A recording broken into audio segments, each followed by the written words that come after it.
Welcome to the Journeymen podcast, where Connor, Lane, and I basically, at least for now, have a good conversation about certain topics which came up for us and which might lay a foundation for what will come in the future. Our today's topic will be conflict with integrity, and whatever that means, we will find out in this episode. It's a fundamental concept, actually, for everything basically we do. And I think it will become clear after our conversation why that is. And as I know that Lane has already a lot of thoughts on that, I will just give over to you, Lane, to take us in. Thank you, Martin. Hi, everyone. So, yeah, as I was thinking about this theme of conflict with integrity and the importance of that, the relevance of that, what came to me is how conflict provides us with such a valuable ongoing opportunity. Because for me, one of the most significant determinants of the quality of our life is experience is the level of our awareness in any moment and over time. And conflict for me really provides an opportunity to wake up, see where we're coming from, and tap into a higher perspective. So I wanted to start just by sharing a story of the most profound and impactful experience of this that I ever had in my own life. And it was something that happened over 20 years ago now, when both my children were young and I'd separated from my children's mother, and things were a bit challenging, and we'd actually come to a point where my children's mother had taken the decision to take me to court, and she wanted to have full custody of the children. We'd always co-parented up to then, and I wasn't managing to get to see my children very much. And yeah, I remember very vividly a moment where I was in conversation with her on the telephone, sat at home, and the conversation wasn't going well from my perspective, and I wasn't, we weren't able to come to any agreement about me seeing the children. And there was a moment in that conversation where I felt this kind of anger arise in me, and I remember I said to her, "I hate you," and I put the phone down. And then in the moments that followed that, me speaking those words, as I sat there in stillness, I felt this most profound and significant kind of thing. It was like a portal opened, and a whole kind of column of light kind of came down and entered my being. And I just saw so clearly that that wasn't the truth of who I was, and that my nature was love, and that was the place that I needed to stand, to navigate everything that I was going through in my life at that time. And it had a huge impact on me, and I took the decision there and then that that was the place that I always needed to hold myself, and that was the way for me to engage with having to go through the whole court process, and which took several months. And I'm very happy to say I managed to do that. And eventually I got shared custody of the children, and which was very rare in the UK at that time. I think only about 3% of dads got that. And I managed afterwards to kind of bring a lot of healing to the family dynamics, and everything worked pretty well in a co-parenting new structure for everyone. So Yeah, that was personally just a really impactful experience of this kind of shift, this kind of opportunity to get some new awareness that I'm speaking to. And to kind of deepen into how conflict tends to occur for us, and the places where we get stuck when conflict does arise, because conflict is an inevitable part of the human experience. If you're going for anything in your life, you're going to rub up against other people, and conflict is going to arise. So, yeah, I wanted to just speak to the whole human condition because I think this is foundational to really understanding conflict, how it tends to occur, and how it also provides an opportunity for us. So, what essentially happens in the human experience is that we all individuate into a human life, and as we go through our developmental stage, certain things happen to us where we don't get our needs met and we experience pain. And then in our development, we're always seeking from our kind of egoic orientation to understand what's going on, to know how the world is. And so, from our limited perspective, we make those things mean something about ourselves, essentially, and then we generate certain limiting beliefs about ourselves that become very fixed in our way of relating to ourselves and life, and they stay with us for the rest of our lives, and we create our whole identity or personality on top of those beliefs that we've formulated. And that's essentially what our human experience on the level of identity or personality is. It's a construct that we've developed to try to compensate for these limiting beliefs that we've made up about ourselves. And the reason why I felt to share that is because that tends to really define how people experience and relate to conflict. So I wanted to give a couple of examples of that. So there are many ways of mapping out personality types. One of the ways that I feel some resonance with is something called the Enneagram, which came from an Eastern tradition, and is kind of knowledge that's been around for many thousands of years. And within the Enneagram, there are essentially 9 personality types, and each of those personality types is formulated, as I just said, on top of certain limiting beliefs. So I just wanted to share a couple of examples. So one of the personality types within the Enneagram is called the number 8, which is the boss. And the core limiting belief of number 8 is I'm powerless. So their assumption is that if they don't dominate, they'll be dominated.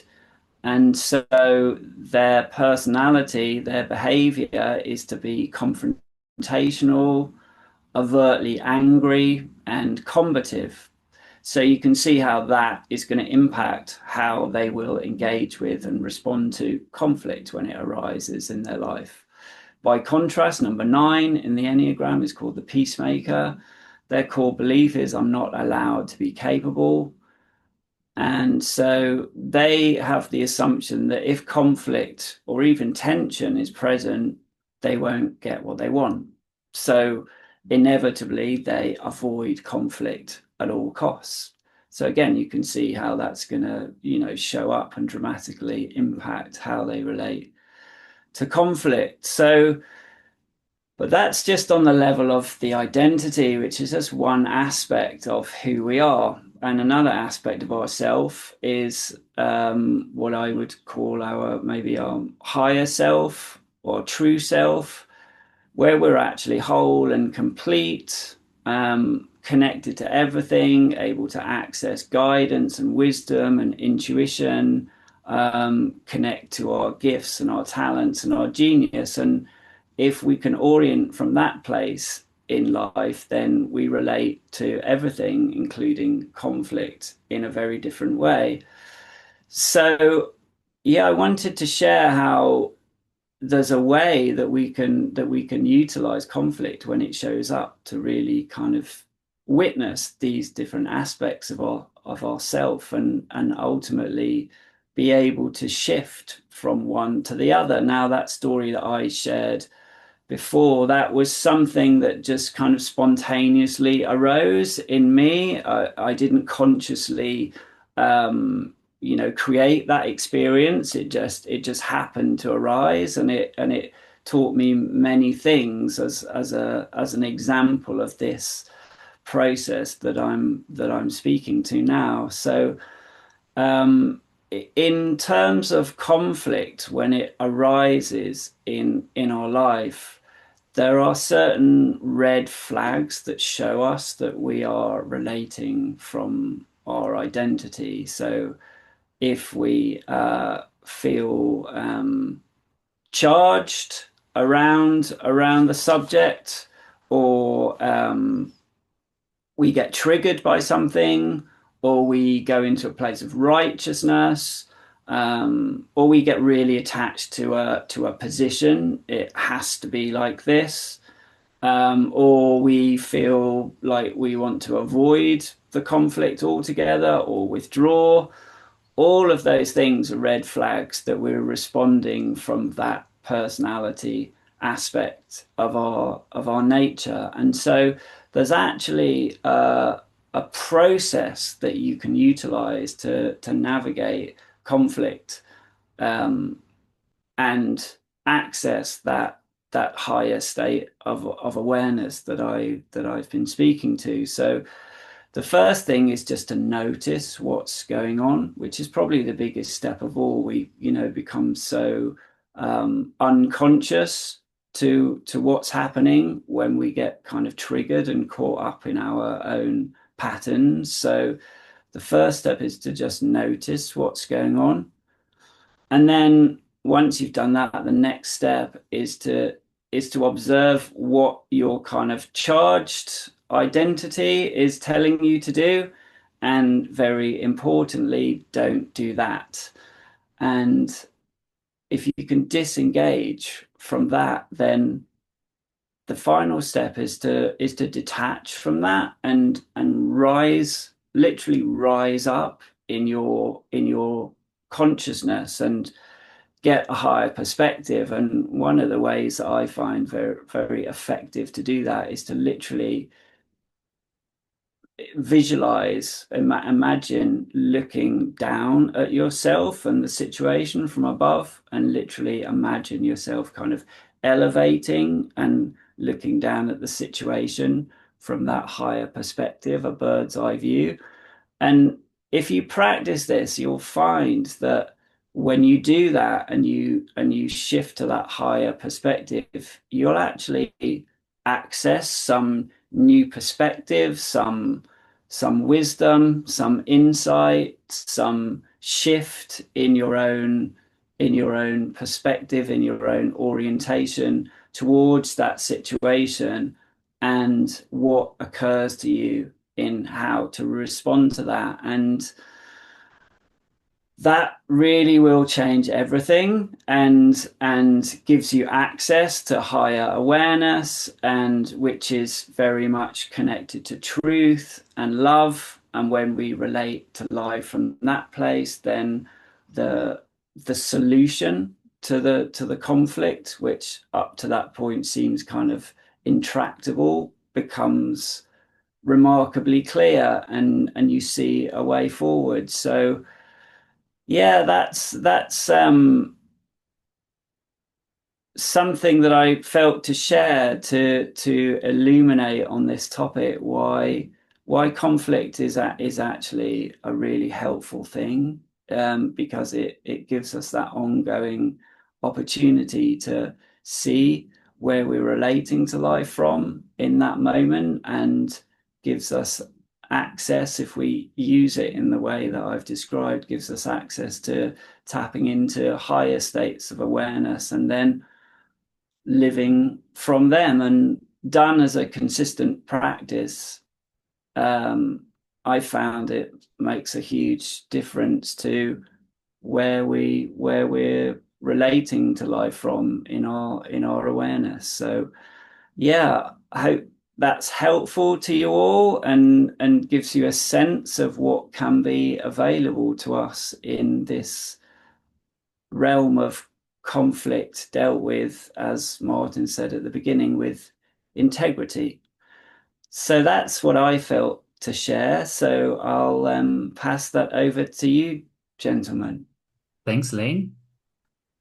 Um, yeah, interesting. That was basically a deep dive already. So for you, the viewers, I'll try to, and next time I shall remember to do that first, to frame the thing a little bit more. So because Lane basically already gave you a solution for how you could, so you gave an experience and shared this experience, and one aspect why conflict is good and how you could go about your life dealing with conflict in integrity and what the benefits are. But why should you think about that? Why is it a topic anyways? So, and you can write it down in the comments if I should have explained that in the beginning. I'll do it now. Um, so why was a topic conflict with integrity? Um, why did it came up for us, and why are we speaking? And why we're saying, like Lane said, is that it is fundamental. Because in the end, in your whole life, you will find it doesn't really matter if you look from the human perspective or from the higher perspective or from whatever perspective you want to look at it. As soon as you are afraid, or as long as you are afraid of conflict in any shape or form, you will basically never really create the life you want to create. Doesn't matter. Because Lane said it, as you go for something, you stand for something and whatever. There are people with other opinions because they have other life experience, they have other needs, they have other um, bad experiences, pains, whatever. So there's conflict, as Lane said, inevitable.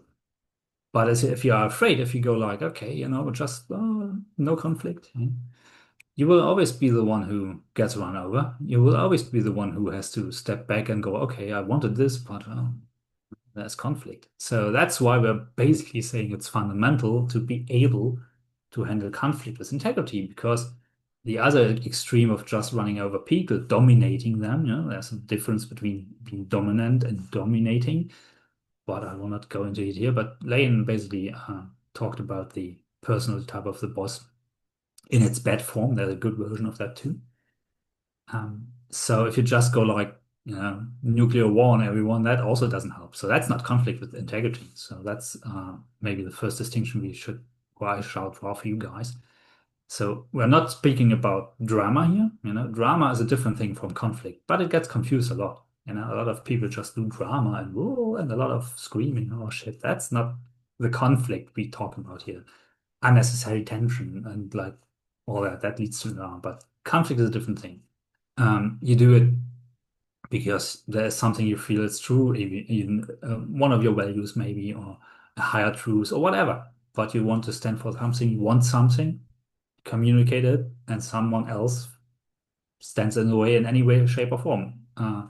And that conflict arises. And as soon as if you're now not going and go like, okay, how can I handle this with integrity by staying connected with myself, but also in empathy with the other person?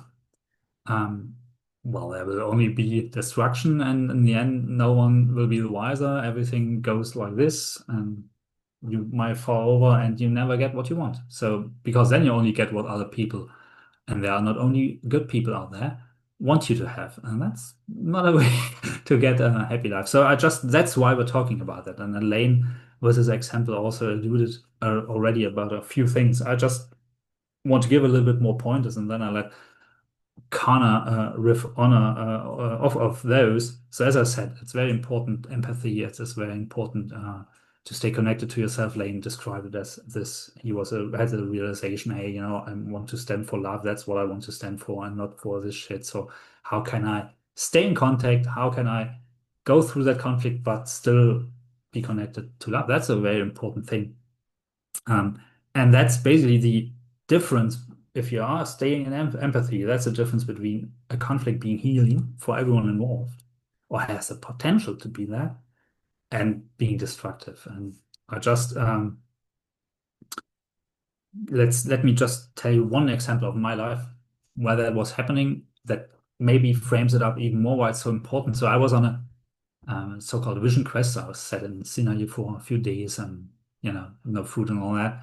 But there was a guy leading the whole thing, so he was a teacher, and there were talks, only men, And that guy, he's made a rule. He said, okay, if I do this, you can chime in, for instance. So, but then he forgot about it.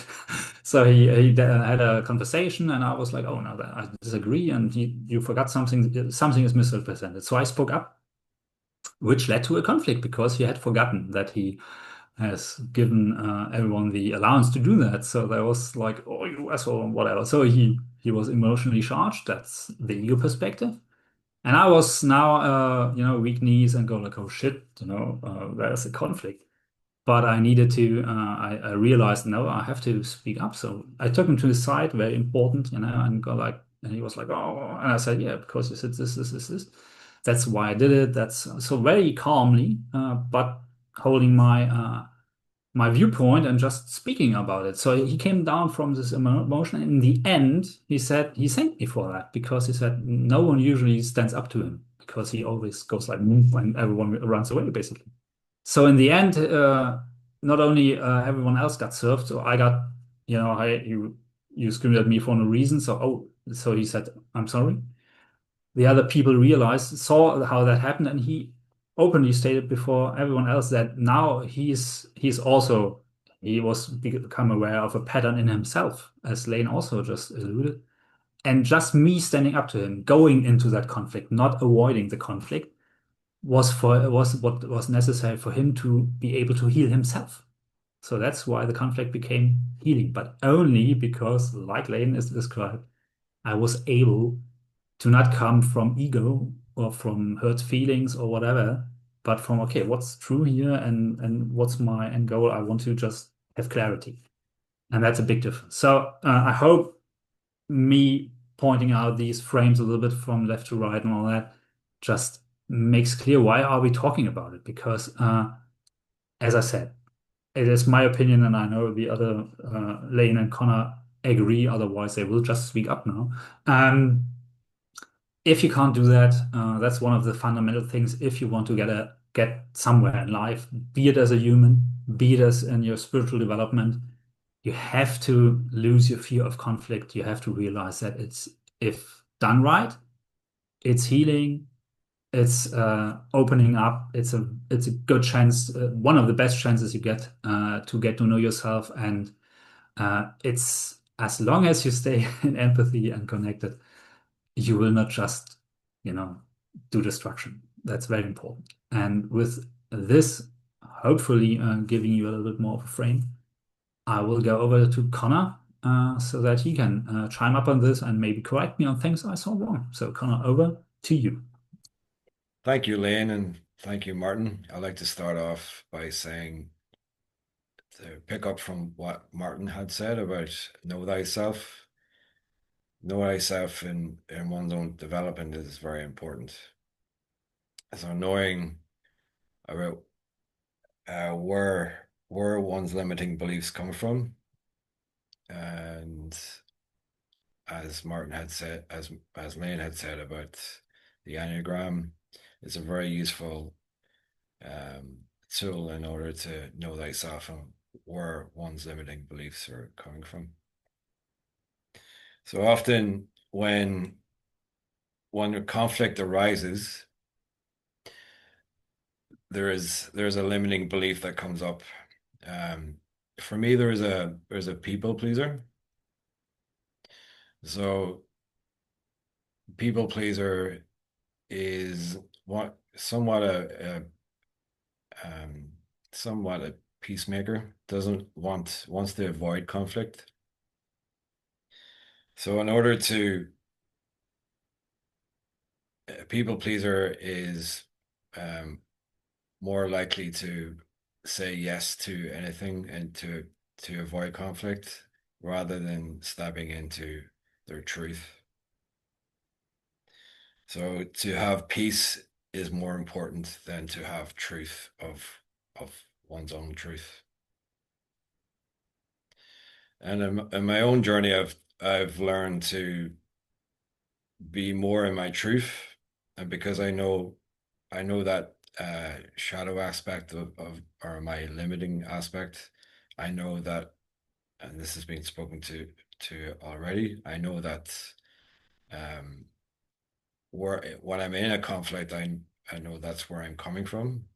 If that those limiting beliefs are coming up, so then I have a choice to choose a higher perspective, as that has been pointed out already. Um, yeah, taking being in conflict and speaking to one's truth, there's a risk involved, and the risk may be that you you may not uh, have a connection with that other person, or um, you may lose something in a relationship. There's a perception that there's something to lose. But actually, as the point has already been made, often in conflict, when a higher perspective is taken, for example, if I go into conflict with compassion, or if I'm in my own being and centered, and I meet someone with that and from a higher perspective, often there is a healing that happens. Um, there's compassion arises, love arises.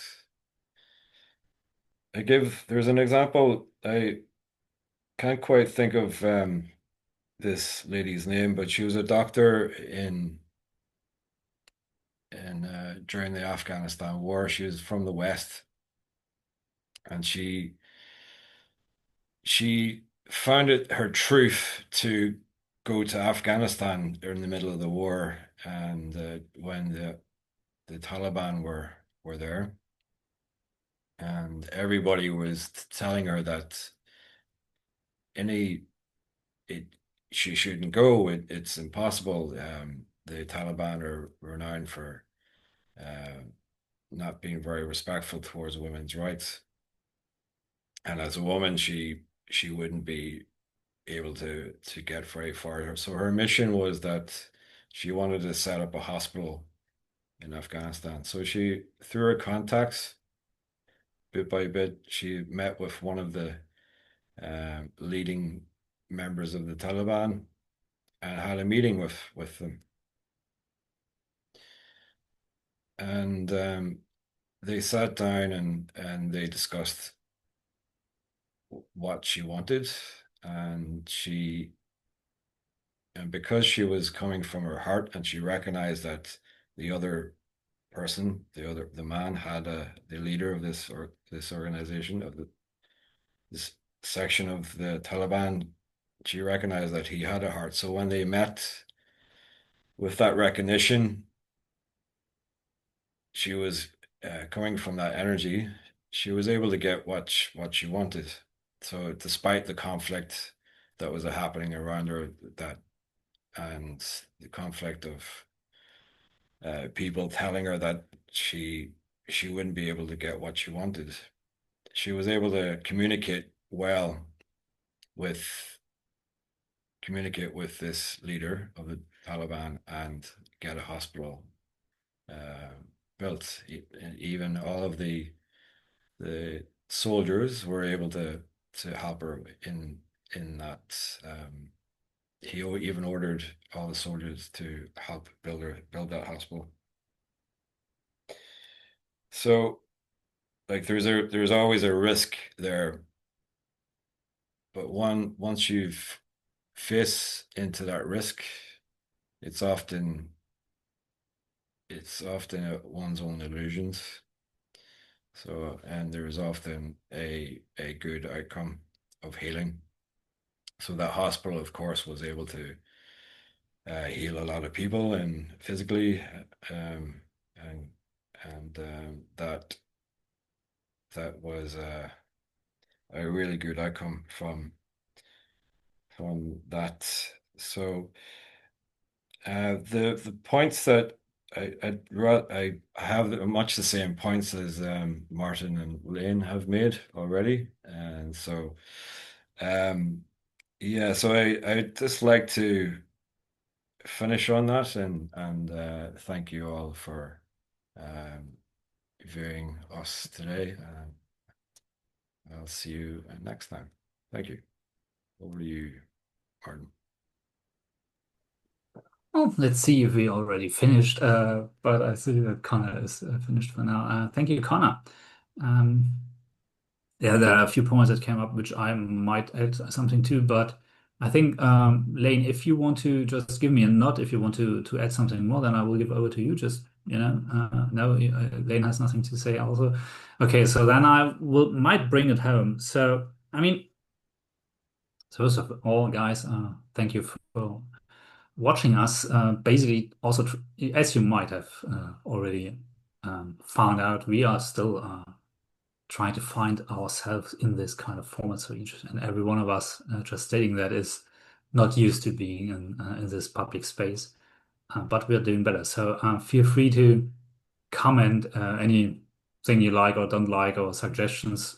We might not immediately, or some we might just read and go like, I don't know, thank you. But others, so we will read them, but we might not immediately just go like, okay, yeah, we change everything. So that's not how it works. But feel free to just state your truth, and like and subscribe, I could say now, but that helps. So, and what I'm just did now is basically risking conflict, So I'll try to bring the whole thing back to the why this is important.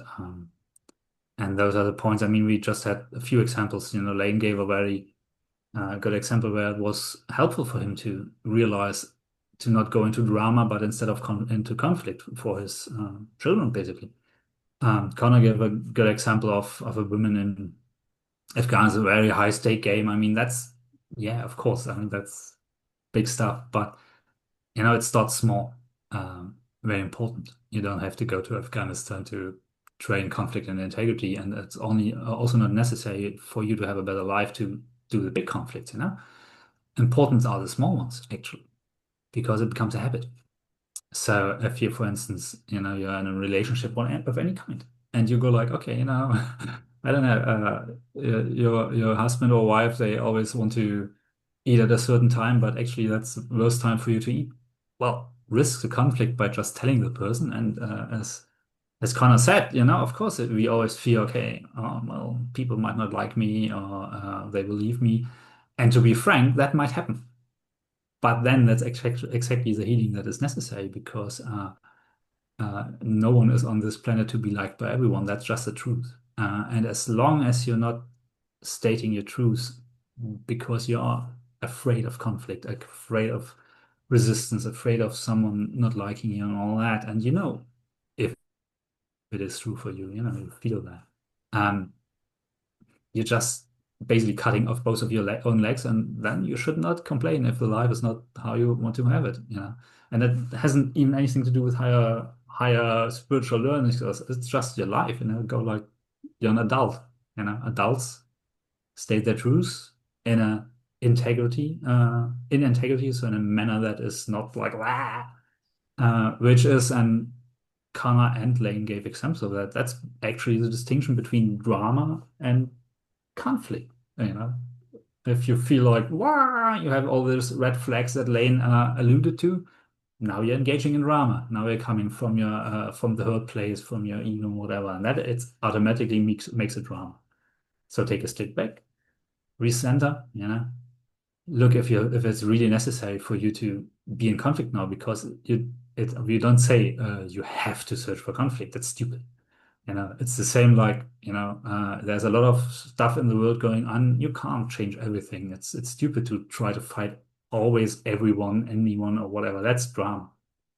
What we have talked about here and what we mean with conflict and integrity and gave examples of how to do it is, hey, there's a truth in you, a desire, a need, a want, whatever.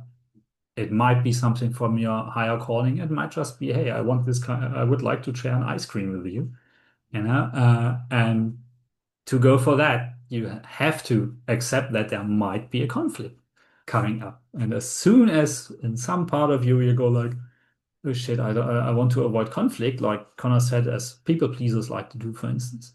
Or I have to run over everyone so no one will speak up, which is the same thing, just the other extreme of that. As soon as that happens, you will never get that ice cream shared. Because if you're not asked for it because you're afraid of it, the other person cannot say yes or no. It doesn't work like that. And that's the same with life, actually. And that's the same with if you go to the spiritual, it's the same with spirit. If you're not, if you're not able to ask for your truth and to ask for what you want, need, and desire because you're afraid of resistance, of conflict, that's stupid. That doesn't work. And just know, and hopefully that became clear in this maybe a little bit chaotic episode, but that's how it works. It's not always logical. Um, conflict, a true conflict, a healthy one, and conflict with integrity, that's not a thing to fear. That's actually, if it comes up by not forcing it, but just it comes up, that's actually life, universe, whatever you want to call it, giving you and the other persons involved an opportunity to go for what you want and to grow by getting to know yourself and the other persons better. That's how it works. And well, probably something still unclear, but if you have questions like, oh, go more into detail, how to do this, how to do that, just write it in the comments. I think as soon as no one, or as long as none of the other two gives me a nod now, I think the episode is done because I don't have any important points left. So, guys, give me a nod if you want to say something. Otherwise, do this. Uh, Connor wants to say, okay, Connor, over to you again. Yeah, I did say I would be finishing, but actually I've got another little point.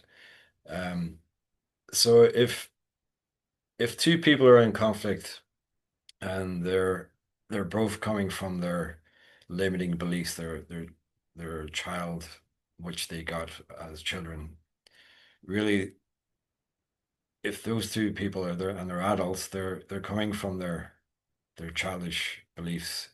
So when two people are in conflict without integrity, it's like two children fighting, two children in an argument. So really,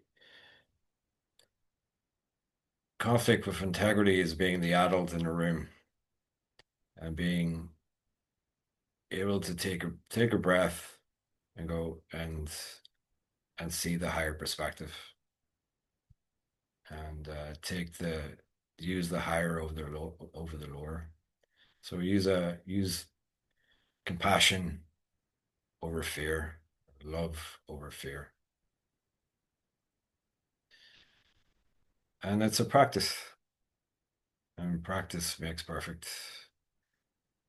And the more that people know this, the more this world has a potential to be a better world. And for growth, personal growth, and for growth of our community, and for better interpersonal relationships. So on that, I'll end and thank you all. So, it's interesting. As soon as someone says something, a little more comes up, but we'll wrap it up now because, as I said in the beginning, or also through the podcast, we're still finding our rhythm, our structure, and all that, and all the themes that came up in the first episodes and will come up in in future ones, quite a few episodes, I think. They are basically just snippets of us putting out some things, and we will return to them probably later, even with guests. So don't worry. That was not a deep dive into how to do conflict with integrity and why it's important. That's actually a really big topic. That was meant for you to get it, for us to tell you, hey, we find it's important. Just be aware of it, basically.